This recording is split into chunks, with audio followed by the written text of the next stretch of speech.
It seems everyone these days is looking for a plan B, a backup plan for when the country they were born in and live in, their plan A, goes in the wrong direction. But a plan B is so much more than just getting a passport in the Caribbean or just opening a bank account somewhere else. I've been giving a lot of thought to what is the ultimate plan B, and today I'm going to share it with you.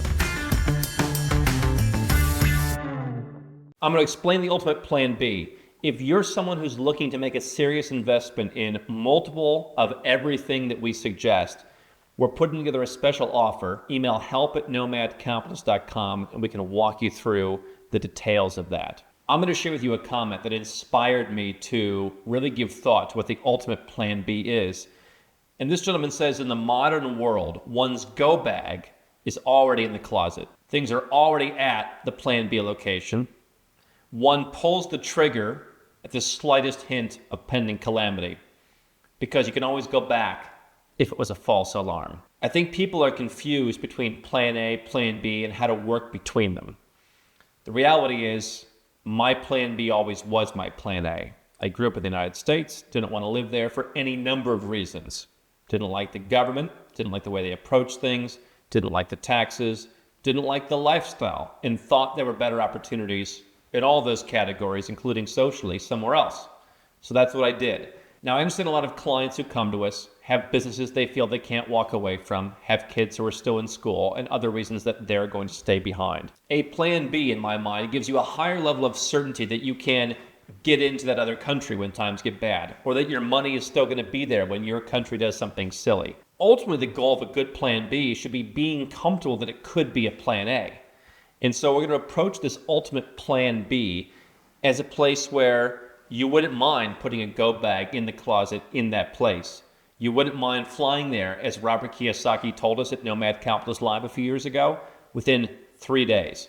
How do you get there within 3 days? And would you feel comfortable getting there in 3 days? And so before I talk about the strategic part in just 1 second, understand your plan B needs to serve you more than just strategically. This is what I taught my entire team in our knowledge and client strategy department to think about. When they talk to clients, it's not just the strategy, it's what are you willing to do to get that strategy. If you've got to pay a few percent more tax in your plan B, well, I'd rather you move there and save the tax than refuse to move there and theoretically save even more. That's what you have to think about. If you want us to help you create a bespoke and holistic plan B from our dozens and dozens and dozens of options around the world, you go to nomadcapitalist.com/apply. So now let's talk about the constituent parts of the ultimate plan B. Number one, you need a citizenship because it's the most permanent. I'm putting in my ultimate plan B the 3 or more. If you can do it right, I think you get 4. Now, I've had conversations with people in my family where they can't get 4 that make any sense. And so if you want to make sense, you want to find 4 that worked. So, we had a case of someone who, they were Russian, Georgian, and Armenian, basically by where they lived and where they had spent time. And then they got a 4th one somewhere else. So that's pretty straightforward. That makes sense. My passport portfolio doesn't make sense. And I don't really care because I'm willing to close off certain options. I have no interest in returning to the United States. If some bank in Andorra doesn't like that I've got a passport they've never heard of, I don't really care. I'm much more focused on the global south. That's where I believe the puck is going. If you want the optionality in the West, being able to visit Australia and not having them look at you sideways, get 3 that make sense. If you can get a 4th one that makes sense, get that 4th. And so what is that? It's your current one. Now, if you're lucky enough to be born with more than one, then maybe you don't really need to do very much. I have a friend, their daughter had 4 passports at birth due to where she was born as well as the nationalities of her parents. Let's assume you only have 1 passport by default. Your current one is going to be one of them. If you are, for example, American and you want to get rid of that U.S. passport, then we need to find a passport to replace that with. We're not going from 3 to 2 just because you gave up the one you were born with. Then you're going to get an easy backup. So Caribbean citizenship by investment or other citizenship by investments are good for a lot of people. But we understand, because it's the ultimate plan B, that a small Caribbean country, yes, they're effectively engaged in the business of citizenship.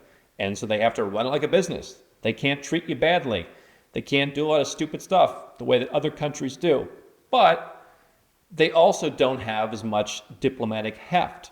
For most people, that won't matter. but you want an additional backup. So let's say you're born in Canada, you have your Canadian citizenship, and maybe you go down, as I did, to St. Lucia, you get St. Lucian citizenship or one of the other Caribbean citizenships by investment. It could also be, do I have ancestry somewhere else? Some of the big countries like Italy have made this harder recently, but other countries in recent years like Slovakia have made it easier. Go through your family tree. Where were your parents born? Where were they citizens of? Grandparents, great-grandparents. That could be an easy backup as well, but it's going to be slower. And I'll tell you, I spent 9 years trying to become Lithuanian through my great-grandparents, only at the end to be told, nah, sorry, they left a little bit too early. We've had clients who've come to us and said, hey, I tried before I hired you, I tried to become Hungarian by descent, and they maybe take a language test, and then they said, you don't speak the language well enough. Particularly in Europe, citizenship by descent is very valuable, but there's not always a perfect guarantee. So you could pick either one of those. I would potentially pick both, because if we're going for the fourth one, if it makes sense, if I'm Canadian, but my ancestors were Greek, and I can get both, hey, why do you have these two? Well, Greek blood and Canadian born and raised. Okay, that makes sense. And particularly with European citizenship by descent, people don't question those as much. If you're Irish, for example, nobody questions the Irish. That's kind of the whole point of having this, right? Particularly if you're like an American or you're British and you're always going around, screwing with people militarily. Yeah, being Irish or being Slovak, it comes across as a little bit better, and people don't really question. If you were, Vietnamese by descent, they might ask you a few more questions. Probably not many, but a few more. So we've got the one that you're born in, the easy backup, likely a citizenship by investment. If you don't have a citizenship by descent, there are other ways if you're a very serious investor to get other EU passports. Austria, for example, a well-known program. You could do something like that. So potentially we have three there. Right. Now, if you're already European, you're not going to seek another European passport, and getting US or Canadian or Australian citizenship is pretty tough.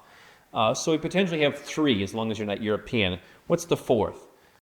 I think it should be something from the global south. And ostensibly, if you are European, or for some reason you can't get all those ones I mentioned, you could get two from the global south. And so the first one in the global south I'm looking for is going to be another easy backup. It's different than the Caribbean. Turkey potentially could fit into that mold.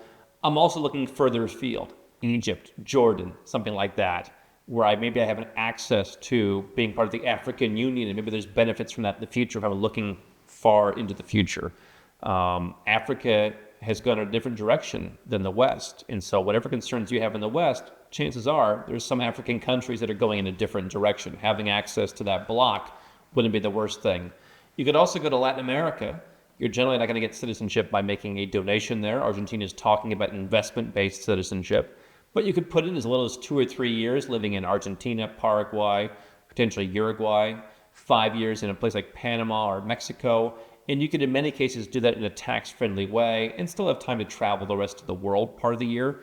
So Latin America plus something in the more central part of the world could be an interesting way to diversify. I want something that is unique. Now, this is what we do all day here at Nomad Capitalist. We sit around looking at new citizenship opportunities, including ones that are buried deep in the books of some country that no one else is talking about. If you want access to the most citizenships and you want someone to help you put it all together in a bespoke plan, here's the ones that work for you and your family based on what you have, what your money is, what you're willing to invest, what you're willing to do, what you're not willing to do. Go to nomadcapitalist.com/apply. We will help you build a bespoke citizenship portfolio to have the best backup plan. Now, after citizenship, you want residencies. We talked about the Middle East and North Africa, Egypt, Jordan. Yes, these are not as developed of countries. That's why they have citizenship available for investors. Who doesn't? Qatar, UAE, Oman, Bahrain.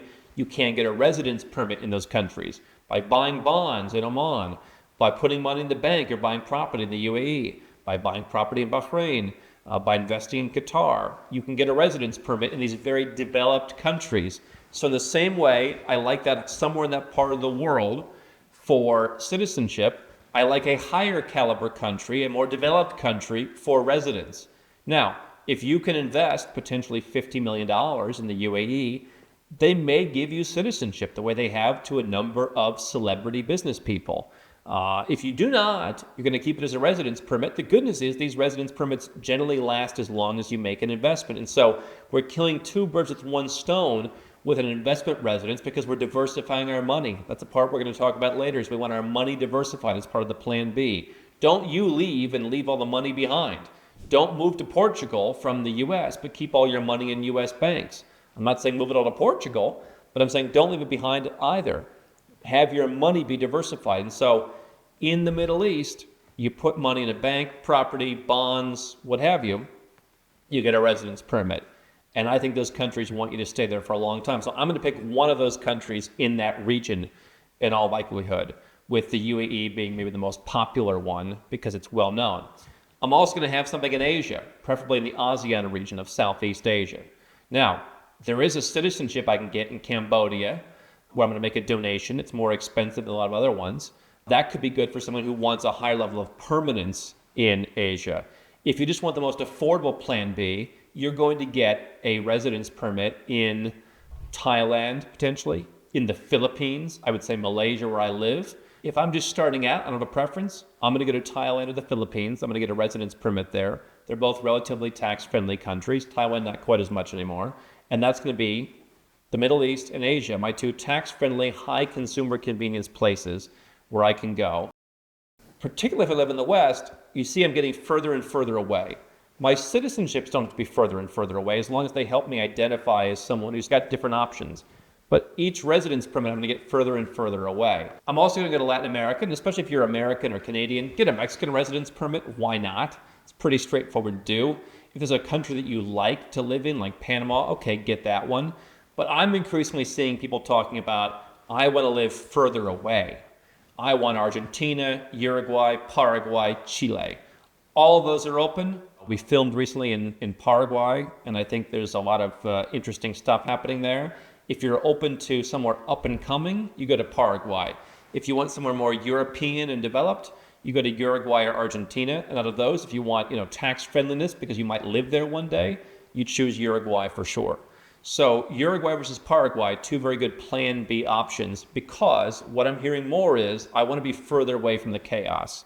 I believe in Mexico's economy, and I think being a Mexican citizen, it's going to be a lot about good opportunities. But if I had to live somewhere and I said, as part of my ultimate plan B, I want to get 3 residence permits, I am going to go further down to where I'm going to be more isolated from whatever happens in the rest of the world, while also having greater tax friendliness, because Southern South America is generally more tax friendly than Northern South America. If I wanted to add a fourth one, and if I wanted to be in that European time zone, I would look at Mauritius, and I've talked about that for the same reasons. And so now I'm at an island far away from it all. So 3 or more citizenships, 3 or more residences. You can see I'm prioritizing Global South. I'm prioritizing particularly on the residences Asia because they don't really engage in citizenship business outside of Cambodia, not through naturalization and not through investment. That's on the personal identity side. And if I'm American and I don't want to be American anymore, I'm going to make sure that I have somebody to replace that with. Let's talk about your assets. I would have some sort of trust. Could be the Cook Islands, could be the Bahamas, could be Belize. I could have a foundation if I want to be in Europe. There's some European civil law jurisdictions that some people prefer. I might have different companies as part of that trust structure, ideally in tax neutral locations. So if I own European stocks that pay a dividend, I'm not going to pay a greater dividend, and maybe I pay a lesser dividend under certain conditions than I would simply owning the stock in my own name. If I'm owning, stocks in places that are tax friendly, I'm going to put that in a tax neutral, company. I'm going to keep it as simple as possible, but I'm going to have a structure for everything. I'm going to slowly move as many of my assets as possible into that. One of the most challenging parts of that is owning real estate. And I think ideally you should own real estate in at least one place where you would want to live, whether it's a citizenship or a residence. Now, if we come back to what Robert Kiyosaki said, where can you get in 3 days? And where do I would add, that you can be let in? Residence permits will almost always let you in. In the greatest of black swan events, global meltdown, it's possible they might not. I mean, a few countries around the world during the pandemic said, well, we can't have Americans coming in because your country has more COVID cases. Yeah, it's a big country. That's why, for me, being a citizen of a small country was helpful, because we didn't have too many cases in my country that I was traveling on their passport.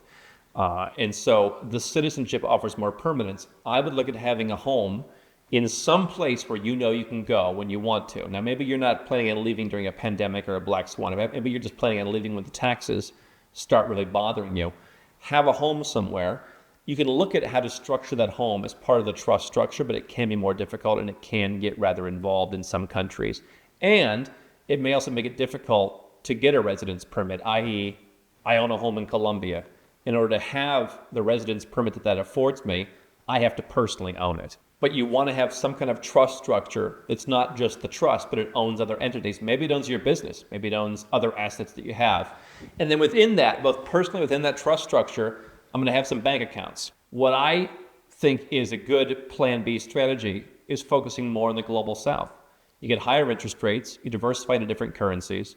I would like to own fewer and fewer US dollars. Now you can diversify into currencies like the Emirati dirham or the other Gulf currencies that are pegged to the US dollar.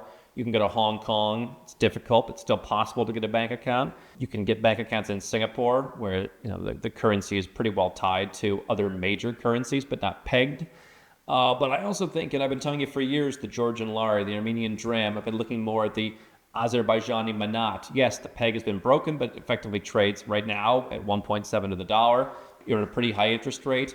Azerbaijan has the worst reputation in that region. We want to be careful where we go for reputational purposes because we want to be doing everything on the up and up. None of having bank accounts or trusts is to hide money. It's for structuring it better.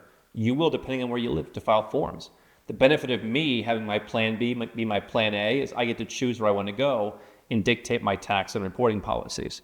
If you're staying in your country, you may have to report a lot of this stuff, and you should do that. But I think that the benefits of global South, finance is that's where the puck is going. And I think primarily in the Middle East and Asia are the big places. You can get, multiple residence permits in Thailand, in the Philippines, in Indonesia, in Malaysia, just by putting money in the bank or into stocks or bonds. That's a pretty good way to distribute cash around, and it's the ultimate Plan B. The idea of having a Plan B where you move a little bit of your cash somewhere else and you get 1 second passport, that's nice. The ultimate Plan B is you're totally diversified, and the more you can wrap up into that trust structure, the better. So if you want to get a passport and a bank account or two, you go to nomadcapitalist.com/apply. We'd love to help you. Go there, check it out. But if you'd like to be part of something very special we're doing for people who want to do what I'm talking about, the ultimate Plan B, you email help@nomadcapitalist.com, put in the subject line, ultimate Plan B, and they will talk to you about this very interesting opportunity to work with us on this program in particular.